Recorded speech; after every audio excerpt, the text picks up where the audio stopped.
what is the rate of income tax? What is the rate of income tax that we are understanding at present? If you see, normally till now there are only single rate of taxes, but this year onwards they have given two types of tax rate. One where you pay the tax with the certain exemptions. What are these exemptions? Like 80C exemption, 80D exemption. You take exemptions. There are certain exemptions available. And another category of tax rate is for those who don't claim any exemption. So you calculate the tax in both the method, whichever is beneficial to you. Based on that, TDS can be calculated. So for individuals, the tax slab is up to 2.5 lakhs, rate of tax is nil. Then 2.5 lakhs to 5 lakhs, it is 5%, 5 lakhs to 10 lakhs, 20%, and more than 10 lakhs, 30% is the income tax rate under the old regime. This is where you can, tax is calculated after adjusting the deduction under chapter 6A, that is 80C, 80D or 80G.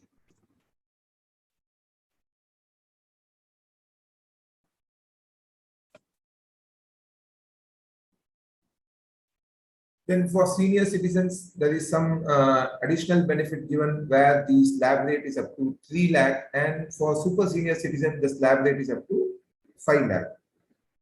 Apart from the percentage of tax, additionally, you have to pay 4% health and education cess, which is calculated on the tax value, and you also have to pay surcharge of 10% if the tax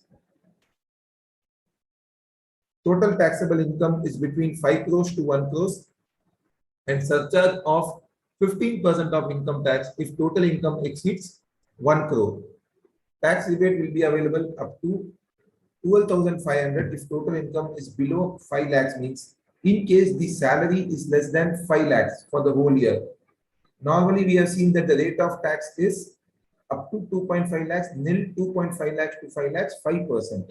So if your salary is up to less than 5 lakhs, inclusive of all other income, it is less than 5 lakhs, then additional rebate of 12,500 is given. That means if your salary is up to 5 lakhs, then no tax has to be deducted or no tax should be paid.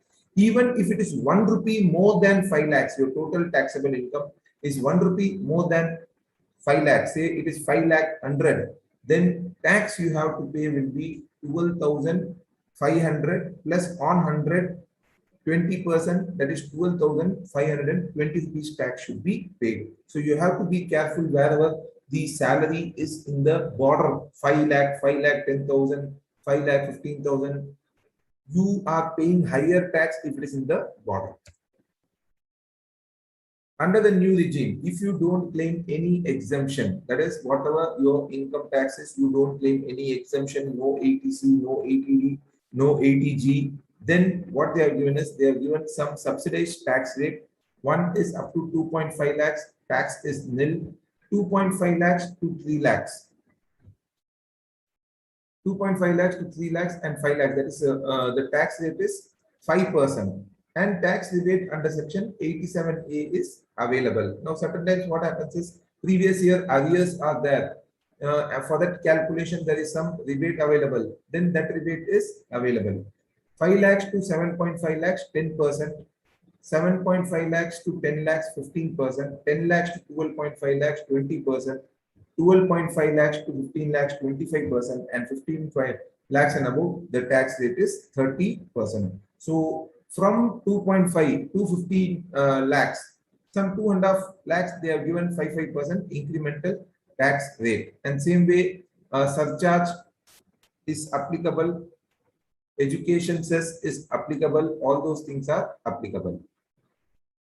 And here you have to be careful that in this regime, in this new income tax calculation method, if such tax total income is more than 2 crores, it is not total salary, total taxable income is more than 2 crores, then surcharge will be 25%, more than 5 crores, it will be 37%. So when tax is deducted, actually the tax is deducted only at the time of payment of salary and not during accrual. But since our book of account is made on accrual basis. We credit the salary in the March year end. Normally, we deduct TDS, but as per the provision, the deduction should be made at the time of payment only, not at the time of credit, which we have seen in TDS or TCS other than salary provision. And again, TDS is also deducted even in case of salary advance and arrears of salary. Now, what do you mean by arrears of salary? Say, for example, you are receiving the salary for last 3 or 4 years, which you should have received at that point of time. But maybe some increment is there, some finalization has not been made. And now, if you are receiving salary, for that also TDS needs to be calculated.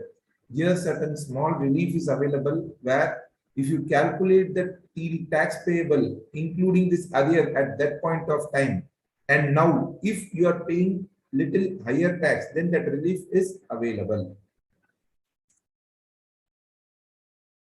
So this relief advance salary and taxable, however, eligible to claim relief under section 89(1). So relief to be computed based on rule 21A, and there is a form which needs to be submitted in case of arrears. Now we are going to see how is the tax calculated. That is income from the head salary. While calculating the estimated income of any employee during the year, what are the things you need to add? What are the things you can deduct? So I'll not go in detail, but just an overall summary we are going to see. One is your basic salary that will be forming part of income from salary. Then fees, commission.